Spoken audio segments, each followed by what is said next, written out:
जय श्री महाकाल आदेश। तो कहीं मैंने सुना था कि जब तक आप क्षेत्रपाल को नहीं मनाएंगे तब तक आप तंत्र काट नहीं कर पाएंगे। ऐसी कहीं पर चर्चा सुनी हुई थी एक वीडियो में। तो पहली बात तो मैंने एक बार बताई भी है कि क्षेत्रपाल वो नहीं है जिनके विषय में आप बता रहे हैं।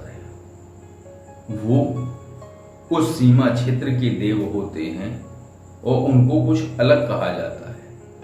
हमारे यहाँ कुछ अलग कहा जाता है, आपके यहाँ आपकी लोकल भाषा में कुछ अलग कहा जाता होगा। तो उनको क्षेत्रपाल का नाम ना दें, क्योंकि आप उन्हें अगर क्षेत्रपाल बोलेंगे तो एक अलग विषय हो जाएगा। तो मैं आपको क्षेत्रपाल के विषय में आज बता दूं कि क्षेत्रपाल कौन है।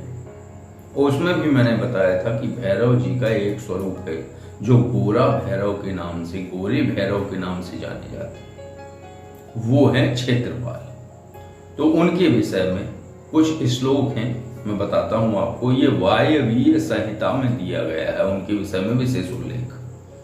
तो उतना उल्लेख तो मैं नहीं कर पाऊंगा, लेकिन मैं फिर भी उतना कर सकता हूं जितने में आपको समझ आ जाए। तो क्षेत्रपालो महातेजा नीलजीमूति सन्निभा दंष्टा काल बदना स्फुरदृक्ता धरोज्ज्वला रक्तोर्धमूर्तिया सीमान भक्ति कुलेक्षणा। तो ये था उनके विषय में, और इनका परिचय मैं आपको बता दूं क्योंकि उसमें त्रुटि ना हो। तो बताया गया है कि क्षेत्रपाल महातेजस्वी है और उनकी अंग कांति नील मेघ के समान है और मुख दाढ़ों के कारण विकराल जान पड़ता है। उनके लाल लाल होंठ फड़कते रहते हैं जिससे उनकी शोभा बढ़ जाती है।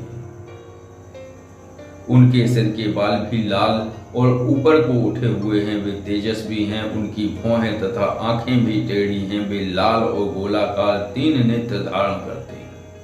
चंद्रमा और सर्प उनके आभूषण हैं। वे सदा नग्न रहते हैं तथा उनके हाथों में त्रिशूल, पाश, खड्ग और कपाल उठे रहते हैं। वे भैरव हैं और भैरवों, सिद्धों तथा योगिनियों से घिरे रहते हैं। उनका मस्तक सदा शिव के चरणों में झुका रहता है। वे सदा शिव के सद्भाव से भावित हैं तथा शिव के शरणागत भक्तों की और पुत्रों की भांति विशेष रक्षा करते हैं, शिव के भक्तों की। तो ये है क्षेत्रपाल। क्योंकि इतनी व्याख्या इस तरीके से जो सही है वो बिल्कुल सटीक है, उस तरीके से नहीं की जा सकती थी। और इनका श्लोक है क्षेत्रपालो महातेजा नीलिमोशन्य दंष्टा काल बदना स्फुरदक्ता धरोज्ज्वला रक्तोर्धमूर्तिजा सीमान भक्ति कुलेक्षणा रक्तवर्ती नयना शशिपन्न भूषण नग्न त्रिशूल पाशासिक पालोद्यत पाण का भैरवो भैरवे सिद्ध योगिनी भीष्य समृता क्षेत्र क्षेत्र समासेना स्तुतो यो रक्षका सताम शिव प्रणाम परमा शिव सद्भाव भाविता शिवासितान विशेषण रक्षण पुत्रान बहुशान सत्कृत शिवराज्ञाम सामे रक्षतु मंगलम। ये है उनका परिचय। तो ये है क्षेत्रपाल। ये किसी क्षेत्र, ये हर गांव के क्षेत्र की सीमा के रक्षक नहीं है। ये भैरव जी हैं और भैरव का स्वरूप है इनका।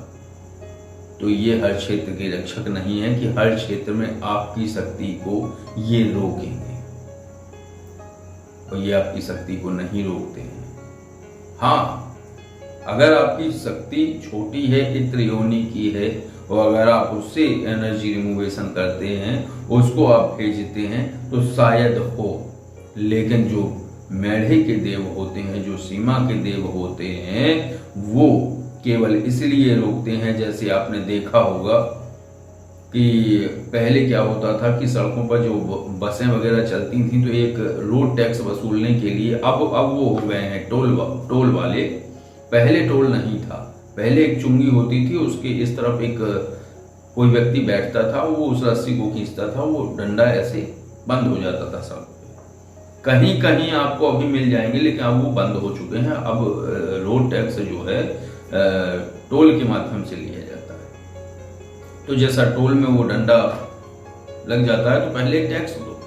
जो सीमा के देव होते हैं, जैसे कोई नई वधू आती है तो उनको मनाना पड़ता है, उनको प्रसाद चढ़ाना पड़ता है और उनकी पूजा अर्चना करनी होती है, बस। और जब भी कोई कार्य होता है गांव का, और गांव में शादी विवाह होते हैं या कोई भी कार्य हो रहा हो, तो उनको विशेष रूप से पूजा जाता है। जब चैत्र मास में फसल आ जाती है तब उनको लोग बाग वहाँ सीमा पे जाके कुछ फल प्रसाद और जैसे भी वो कच्ची पक्की पूड़ी अठवाइये वगैरह बना के ये उनको पूजने जाते हैं। तो जो उस सीमा के जो देव होते हैं उनको इस तरीके से पूजा जाता है। वो शक्तियों को नहीं रोकते हैं कि अगर आप किसी को ठीक करने के लिए कोई शक्ति भेजते हैं तो पहले उनको मनाओ, फिर उनको मनाओ, फिर उनको मनाओ, ऐसा कुछ नहीं है। या फिर ये है कि आपके पास जो आप शक्तियां भेजते हो, पहली बात तो आप भेज ही नहीं पाते हो, और अगर आप भेज पाते होते तो ये सारे चक्कर नहीं होते, और आपकी विधा भी बहुत अलग है। तो उनके बारे में बात हो रही है मंगल जी के विषय में कि जो ऐसी भ्रांतिपूर्ण बातें जो है फैलाते हैं, और या फिर अपने विषय को रोचक बनाने के लिए कि जितना रोचक बनाएंगे उतने लोग बाग उससे अट्रैक्टिव होंगे, उससे आकर्षित होंगे, और अगर वो आकर्षित होते हैं तभी उनको लाभ होता है। क्योंकि अगर कोई आकर्षित ना हुआ तो फिर उनको क्या लाभ है। तो ये क्षेत्रपाल जी का नाम ले रहे हैं, इसमें क्या है, साधनाओं में विशेष रूप से क्षेत्रपाल महाराज को 11 आहुति देनी होती है। जब भी आप कोई साधना करते हैं तो जो भी सानिध्य के लिए आते हैं, जो भी सानिध्य साधना करते हैं हमारे पास आके, तो जो है क्षेत्रपाल महाराज का अलग से विशेष मंत्रों का जाप कराया जाता है, वो उनका अलग से हवन कराया जाता है।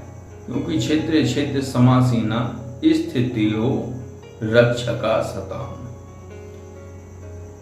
आप किसी भी क्षेत्र में जाते हैं, अगर आप उनका पूजन करते हैं, उनकी आराधना करते हैं, आप किसी भी क्षेत्र में प्रवेश कर जाते हैं, किसी भी तांत्रिक क्षेत्र में प्रवेश कर जाते हैं, तो वो हमेशा आपकी रक्षा करते हैं।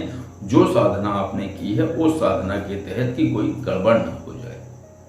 और इसमें बताया गया है कि नग्न स्त्रीशूल पाशा से पालोद्यत पाणका भैरवो भैरवे सिद्धे युग्न विश्य समृता और क्षेत्र क्षेत्र समासीना स्थितो यो रक्षकः सताम। शिव प्रणाम परमा शिव सद्भाव भाविता। तो जो शिव भक्त हैं उनकी रक्षा वो अपने पुत्रों के समान करते हैं। जैसे एक व्यक्ति अपने पुत्रों की रक्षा करता है, अपने पुत्र की रक्षा करता है पूर्ण भाव से, संरक्षण भाव से, तो उसी तरीके से ये भी रक्षा करते हैं। तो किन्हीं भी साधनाओं को करने के बाद, करने के उपरांत इनका जो है विशेष स्थान है, वो इनको पूजना चाहिए, और इनको जो है इनकी आराधना हर साधना की बात करनी चाहिए। क्योंकि आप किसी भी क्षेत्र में जाते हैं और अगर आप उस क्षेत्र में किसी तांत्रिक से आपकी भिड़ंत हो जाती है तो उस समय ये आपकी रक्षा करते हैं। तो इस तरीके से है। और बाकी वैसा कुछ नहीं है कि आप अपनी शक्ति भेजोगे तो पहले क्षेत्रपाल महाराज को मनाना पड़ेगा। वो क्षेत्रपाल महाराज नहीं है, वो सीमा देव हैं, उनको मैढ़े देव बोलते हैं हमारे यहाँ। अब आपके यहाँ क्या बोलते हैं हमें नहीं है पता, हर जगह की स्थानीय भाषा है वो हर जगह। अब आपको तो पर्यायवाची आते नहीं है तो आपके तो शक्ति डील पे आती है। तो जहाँ के लोग जो समझ पाते हैं वो समझ लेते हैं, और जो नहीं समझ पाते वो अंदाजा लगा लेते हैं कि डील पे आती है।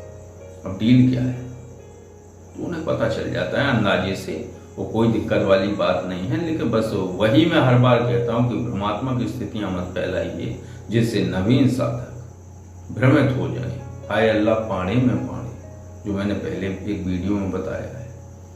तो बस आज की चर्चा इतनी ही थी, और आज का विषय आप सभी को, सभी दर्शकों को कैसा लगा। अगर ये विषय, ये चर्चा आपको अच्छी लगी हो तो वीडियो को लाइक करिए, और अगर आप किसी आध्यात्मिक विषय पर जानकारी चाहते हैं तो आप Call-U4 ऐप से कॉल कर सकते हैं, और अगर साधारण विषय पर कोई चर्चा करना चाहते हैं तो आप ये जो नंबर स्क्रीन पर दिख रहा है, इस नंबर पर आप कॉल और व्हाट्सएप दोनों से जानकारी ले सकते हैं। आदेश। जय श्री महाकाल।